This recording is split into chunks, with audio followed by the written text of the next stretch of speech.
केदारनाथ देवभूमि उत्तराखंड की एक ऐसी जगह जहां जाने का सपना हर हिंदू का होता है। उत्तराखंड के रुद्रप्रयाग डिस्ट्रिक्ट के गढ़वाल हिमालयस में स्थित केदारनाथ भगवान शिव को समर्पित सबसे धार्मिक स्थलों में से एक है। अगर आप केदारनाथ के इस भव्य मंदिर की यात्रा प्लान कर रहे हैं तो आज के वीडियो में मैं आपको एक पूरा टूर प्लान एक्सप्लेन करूंगा कि आप कैसे केदारनाथ आ सकते हैं, यहाँ आकर आपको क्या क्या फैसिलिटीज मिलेगी और आपका ओवरऑल खर्चा कितना होगा। इस वीडियो को एंड तक जरूर देखना क्योंकि इस वीडियो में मैं केदारनाथ से रिलेटेड सारे टॉपिक्स कवर करने वाला हूं, जिसके बाद आपको इस यात्रा से रिलेटेड कोई भी कंफ्यूजन नहीं रहेगा। तो बिना किसी तरीके वीडियो शुरू करते हैं। सबसे पहले केदारनाथ की हिस्ट्री के बारे में कुछ जान देते हैं। केदारनाथ का मंदिर महाभारत काल में पांडवों द्वारा बनाया गया था, जिसे आगे चल के 8th सेंचुरी में आदि शंकराचार्य जी ने रेनोवेट किया था। केदारनाथ का यह मंदिर भगवान शिव को समर्पित 12 ज्योतिर्लिंगों में से 5वां ज्योतिर्लिंग है और ये ज्योतिर्लिंग भगवान शिव के डिवाइन रेजिडेंस कैलाश पर्वत के सबसे नजदीक है। केदारनाथ पंच केदार मंदिरों का सबसे इम्पोर्टेंट हिस्सा है और पंच केदार के बाकी मंदिर जैसे कि तुंगनाथ, रुद्रनाथ, मध्य महेश्वर और कल्पेश्वर भी गढ़वाल माउंटेन रेंज में ही सिचुएटेड है। केदारनाथ की इतनी ज्यादा सिग्निफिकेंस होने की वजह से ऐसा माना जाता है कि केदारनाथ जैसा तीर्थ पूरी दुनिया में कोई नहीं है। केदारनाथ का मंदिर विंटर्स के टाइम पे हैवी स्नोफॉल की वजह से साल में सिर्फ 6 महीने खुला रहता है और आप मई से नवंबर तक ही यहाँ दर्शन करने आ सकते हैं। केदारनाथ विजिट करने का बेस्ट टाइम मई, जून, सितंबर और अक्टूबर का होता है क्योंकि इस टाइम पे यहाँ वेदर काफी प्लेजेंट रहता है। जुलाई अगस्त पीक मानसून टाइम होने की वजह से यहाँ लैंडस्लाइड का रिस्क रहता है, लेकिन इस टाइम पे केदारनाथ वैली की लश ग्रीनरी और हिमालयन व्यूज का जो नजारा आपको देखने को मिलता है उसे वर्ड्स में डिस्क्राइब नहीं किया जा सकता। अगर हम बात करें कि आप केदारनाथ पहुंचेंगे कैसे, तो इसके लिए सबसे पहले आपको देहरादून, हरिद्वार या ऋषिकेश आना होगा। अगर आप फ्लाइट से यहाँ आ रहे हैं तो आप देहरादून तक की फ्लाइट ले सकते हैं। अगर आप ट्रेन से आ रहे हैं तो आप देहरादून या हरिद्वार तक की ट्रेन ले सकते हैं और अगर आपकी ट्रेन ऋषिकेश तक आती है तो ये तो बेस्ट ऑप्शन है। हमारी आगे की जर्नी यहीं से स्टार्ट होगी और डे 1 पे आपको ऋषिकेश से सोनप्रयाग तक की बस लेनी होगी। वैसे ये बस आपको देहरादून या हरिद्वार से भी मिल जाएगी, लेकिन ऋषिकेश से सोनप्रयाग तक की जर्नी इनमें से सबसे छोटी है, इसलिए मैं ऋषिकेश को स्टार्टिंग पॉइंट अज्यूम करके चल रहा हूँ। ऋषिकेश से सोनप्रयाग तक की जर्नी को कवर करने में आपको 9 से 10 घंटे लगेंगे और अल्टरनेटिवली आप ऋषिकेश से सोनप्रयाग तक की कैब या टैक्सी भी हायर कर सकते हैं। इसका फेयर थोड़ा ज्यादा होगा, लेकिन अगर आप अपनी फैमिली या ग्रुप के साथ आ रहे हैं तो ये भी एक अच्छा ऑप्शन है। इस जर्नी पे भी आपको बहुत ही बढ़िया व्यूज देखने को मिलते हैं और अगर आप कैब हायर करके या अपने पर्सनल व्हीकल से यहाँ आते हैं तो आपको बेनिफिट ये होगा कि आप रास्ते में काफी सारे इंटरेस्टिंग जगहों पे रुक सकते हैं। सबसे पहला स्टॉप आप धारी देवी मंदिर पे ले सकते हैं, जो कि अलकनंदा नदी पे बना काली माता को समर्पित एक मंदिर है। काली माता को यहाँ धारी देवी के रूप में पूजा जाता है और माना जाता है कि धारी देवी 4 धाम और पूरे उत्तराखंड की प्रोटेक्टर है और इसी वजह से इस मंदिर की काफी रिलीजियस इंपॉर्टेंस है। इसके बाद आप रुद्रप्रयाग में अलकनंदा और मंदाकिनी नदी के संगम को विटनेस कर सकते हैं। अगला स्टॉप आप गुप्त काशी में लेके यहाँ के काशी विश्वनाथ मंदिर में दर्शन कर सकते हैं। ये वही जगह है जहाँ भगवान शिव पार्वती माता से शादी के लिए राजी हुए थे। इस मंदिर में दर्शन करने के बाद आप त्रियोगी नारायण में एक स्टॉप ले सकते हैं और ये वो जगह है जहाँ शिव जी और पार्वती माता की शादी हुई थी। त्रियोगी नारायण मंदिर में दर्शन करने के बाद आप फाइनली सोनप्रयाग पहुँच सकते हैं। डे 1 पे सोनप्रयाग पहुंच के आपको नाइट स्टे यहीं करना है और इसके लिए आपको यहाँ होटल्स, डॉर्मेटरीज और टेंट इजीली मिल जाएंगे। इन सभी चीजों का एक्सपेंसेस मैं आपको वीडियो के एंड में बताऊंगा, इसलिए मैं आपको एक बार फिर से कहता हूँ कि वीडियो को एंड तक जरूर देखना। सोनप्रयाग से आगे कोई भी पर्सनल व्हीकल अलाउड नहीं है, तो अगर आप अपने पर्सनल व्हीकल से केदारनाथ आ रहे हैं तो आपको सोनप्रयाग में ही अपनी कार पार्क करनी होगी, जहाँ पार्किंग के लिए काफी अच्छी फैसिलिटी है। रात को सोनप्रयाग में रेस्ट करके आपको डे 2 पे सुबह गौरीकुंड के लिए निकलना होगा। सोनप्रयाग से आपको शेयर्ड कैब मिल जाएगी जो कि 30 से 40 रुपए में आपको गौरीकुंड पहुंचा देगी। गौरीकुंड से केदारनाथ तक का मेन ट्रैक शुरू होता है जो कि 16 किलोमीटर लंबा है। 2013 में केदारनाथ में जो बाढ़ आई थी उसके बाद इस ट्रैक को पूरी तरह रेनोवेट कर दिया गया है, जिसकी वजह से ये ट्रैक डिस्टेंस 14 किलोमीटर से बढ़ के 16 किलोमीटर हो गया है। लेकिन अब ये नया रास्ता काफी ज्यादा सेफ और सिक्योर है। गौरीकुंड से केदारनाथ मंदिर तक पहुँचने के लिए आपके पास 3 ऑप्शन है।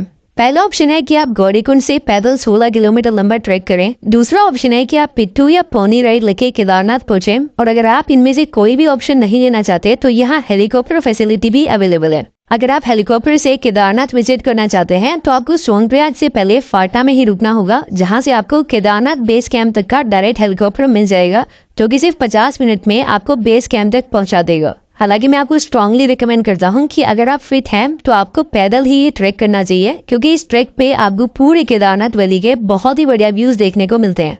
ऑन एवरेज इस 16 किलोमीटर लंबे ट्रैक को पूरा करने में आपको 7 से 8 घंटे लगेंगे और पूरे रास्ते आपको काफी सारे रेस्टोरेंट्स भी देखने को मिलेंगे, तो खाने पीने की भी यहाँ कोई प्रॉब्लम नहीं होने वाली। आइडियली आपको ये ट्रैक सुबह जल्दी शुरू करना चाहिए ताकि शाम को 4-5 बजे तक केदारनाथ पहुँच के आप यहाँ की संध्या आरती अटेंड कर सकें। केदारनाथ मंदिर का आर्किटेक्चर भी काफी अट्रैक्टिव है और यहाँ पे ट्रायंगुलर शेप रॉक पे भगवान शिव की सदाशिव रूप में पूजा होती है। शाम के टाइम पे केदारनाथ मंदिर में सिर्फ बाहर से ही दर्शन होते हैं, लेकिन सुबह के टाइम पे आप अच्छे से मंदिर के अंदर जाके पूजा और दर्शन कर सकते हैं। रात के स्टे के लिए भी केदारनाथ में काफी ऑप्शंस है और आप मंदिर के पास वाले होटल्स या गेस्ट हाउस या केदारनाथ मंदिर से सिर्फ 1 किलोमीटर पहले बेस कैंप के होटल्स, गेस्ट हाउस या टेंट्स में स्टे कर सकते हैं। डे 3 पे आप सुबह जल्दी उठ के केदारनाथ मंदिर की सुबह की आरती अटेंड कर सकते हैं। इस टाइम पे आप मंदिर के अंदर जाके पूरे मंदिर के दर्शन और पूजा कर सकते हैं। केदारनाथ मंदिर के snow capped mountains, fresh air, यहाँ बहने वाली मंदाकिनी नदी और यहाँ की पॉजिटिव वाइब से आप अपनी सारी थकान 1 सेकंड में ही भूल जाएंगे। केदारनाथ मंदिर में दर्शन करने के बाद आप मंदिर के जस्ट पीछे आदि शंकराचार्य जी की समाधि में भी विजिट कर सकते हैं। आदि शंकराचार्य एक बहुत बड़े वैदिक स्कॉलर थे जिन्होंने अद्वैत विचार का काफी प्रचार किया था और केदारनाथ का ये मंदिर भी उन्होंने ही रेनोवेट कराया था। इसके बाद आप यहाँ के भैरवनाथ मंदिर में भी विजिट कर सकते हैं। भैरवनाथ मंदिर केदारनाथ मंदिर से सिर्फ 600 मीटर दूर है और ये मंदिर भगवान शिव के डिस्ट्रक्टिव अवतार भैरव बाबा को समर्पित है। इस मंदिर तक पहुंचने के लिए आपको थोड़ी सी ट्रैकिंग करनी होगी और यहाँ से आपको हिमालयाज और केदारनाथ वैली का बहुत ही बढ़िया व्यू देखने को मिलता है।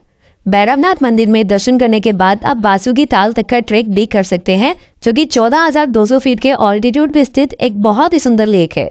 बासुकी ताल केदारनाथ मंदिर से 7 किलोमीटर पे लोकेटेड है और ये ट्रैक थोड़ा सा डिफिकल्ट है, इसलिए आपको ये ट्रैक किसी गाइड के साथ ही करना चाहिए। इस पूरे रास्ते में आपको बहुत ही बढ़िया नेचुरल ब्यूटी देखने को मिलती है और यहाँ पे आपको एक बहुत ही रेयर हिमालयन फ्लावर ब्रह्म कमल भी देखने को मिलता है, जो कि एक बहुत ही सीक्रेट फ्लावर है जिसे किंग ऑफ हिमालयन फ्लावर के नाम से भी जाना जाता है। इस पूरे ट्रैक को कंप्लीट करके वापस केदारनाथ मंदिर तक पहुँचने में आपको 7 से 8 घंटे लगेंगे, इसलिए डे 3 पे भी आपको अपना दिन सुबह जल्दी शुरू करना चाहिए। बासुकी ताल के क्रिस्टल क्लियर वाटर और गढ़वाल माउंटेन्स के व्यूज को एंजॉय करने के बाद आप वापस केदारनाथ आकर शाम के टाइम पे मंदिर में दर्शन करके अपने सेम होटल या गेस्ट हाउस में स्टे कर सकते हैं। डे 4 पे फाइनली आपकी केदारनाथ की यात्रा पूरी होती है और इस पूरी वैली को अच्छे से निहारने के बाद आप केदारनाथ से वापस गौरीकुंड तक का डिसेंडिंग ट्रैक शुरू कर सकते हैं। केदारनाथ से गौरीकुंड तक के ट्रैक के लिए आपको ऑन एवरेज 5 से 6 घंटे लगेंगे और इस रास्ते के लिए भी आपको पिट्ठू, पोनी और हेलीकॉप्टर तीनों ही ऑप्शन मिल जाएंगे। इस रास्ते पे एक बार फिर से आप इस एक्सेप्शनली ब्यूटीफुल वैली को एंजॉय कर सकते हैं और गौरीकुंड पहुंच के आप यहां से शेयर्ड कैब करके सोनप्रयाग पहुंच सकते हैं। सोनप्रयाग पहुंच के आप यहां होटल या गेस्ट हाउस लेके रेस्ट कर सकते हैं और अगर आप चाहें तो यहाँ पे मंदाकिनी और वासुकी गंगा नदी के संगम को भी विटनेस कर सकते हैं।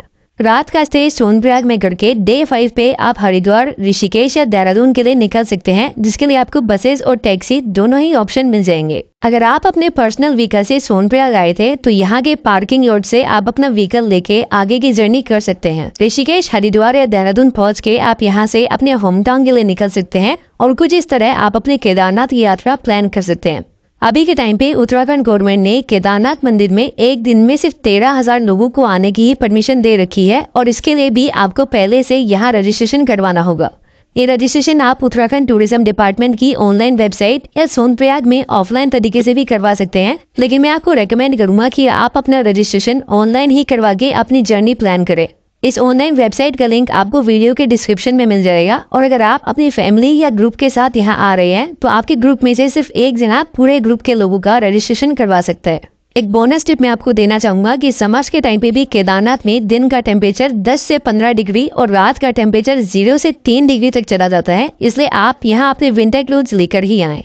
तो अब बात कर लेते हैं इस पूरी यात्रा के बजट के बारे में। तो डे 1 पे आपको ऋषिकेश से सोनप्रयाग तक की बस 500 से 700 रुपए में मिल जाएगी और अगर आप टैक्सी हायर करते हैं तो उसकी कॉस्ट आपको 6 से 7 हजार तक लगेगी। सोनप्रयाग में स्टे के ऑप्शंस की बात करें तो आपको यहाँ होटल का रेंट 1000 से 1200 रुपए तक का मिलेगा और अगर आप डॉर्मेटरीज में रुकते हैं तो उसका रेंट आपको 300 से 400 रुपए तक मिलेगा। अगर आप अपने पर्सनल व्हीकल से सोनप्रयाग आते हैं तो यहाँ के पार्किंग लॉट में आपको 50 रुपए पर डे के हिसाब से पार्किंग फैसिलिटी मिल जाएगी। मील्स की बात करें तो सोनप्रयाग में काफी सारे रेस्टोरेंट्स और फूड स्टॉल हैं जहां से आपको 100 से 150 रुपए में काफी अच्छा खाना मिल जाएगा। डे 2 पे सोनप्रयाग से गौरीकुंड तक की शेयर्ड कैब का फेयर आपको 30 से 40 रुपए लगेगा और गौरीकुंड से केदारनाथ तक की पोनी राइड का फेयर आपको 2300 रुपए लगेगा और यही राइड अगर आप सोनप्रयाग से लेते हैं तो आपको 2500 रुपए लगेंगे। पिट्ठू राइड के लिए गौरीकुंड से केदारनाथ तक के लिए आपको डिपेंडिंग ऑन योर वेट 4500 से 6500 रुपए लगेंगे और फाटा से केदारनाथ तक की हेलीकॉप्टर राइड के लिए आपको वन वे के 2400 और राउंड ट्रिप के 4800 रुपए लगेंगे।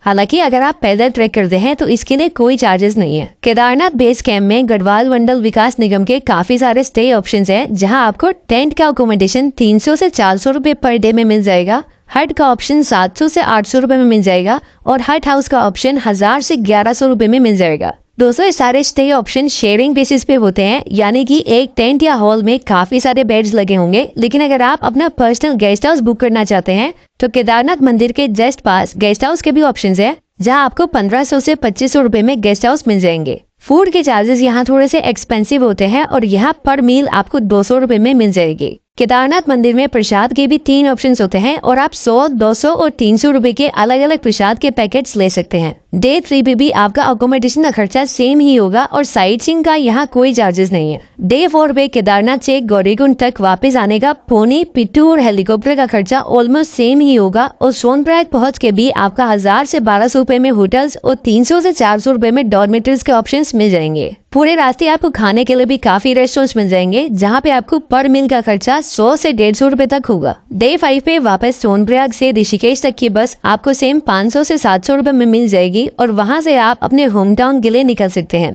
दोस्तों मई और जून केदारनाथ में पीक सीजन होता है और अगर इस टाइम पे आप यहाँ आते हैं तो आपको यहाँ भीड़ भी काफी मिलेगी और हर चीज के रेट्स भी आपको यहाँ ज्यादा ही देखने को मिलेंगे। इसलिए मैं आपको रेकमेंड करूंगा कि आप मई जून के अलावा किसी और टाइम पे यहाँ विजिट करने आए। तो दोस्तों कुछ इस तरह आप अपने केदारनाथ यात्रा का ओवरऑल खर्चा कैलकुलेट कर सकते हैं और रजिस्ट्रेशन से लेकर हेलीकॉप्टर, पोनी और GMVN के होटल्स की बुकिंग तक के सभी लिंक्स आपको इस वीडियो के डिस्क्रिप्शन में मिल जाएंगे। इन सब के बाद भी अगर आपको कोई डाउट है तो आप नीचे कमेंट सेक्शन में या मेरे इंस्टाग्राम अकाउंट पे मुझे पूछ सकते हैं। तो दोस्तों ये था हमारा आज का वीडियो। अगर आपको ये वीडियो अच्छा लगा तो अपने फ्रेंड्स और फैमिली के साथ वीडियो को शेयर करें, चैनल को सब्सक्राइब करें और लाइक का बटन दबाना ना भूलें। अगले वीडियो में मिलते हैं। Till that time her her Mahadev.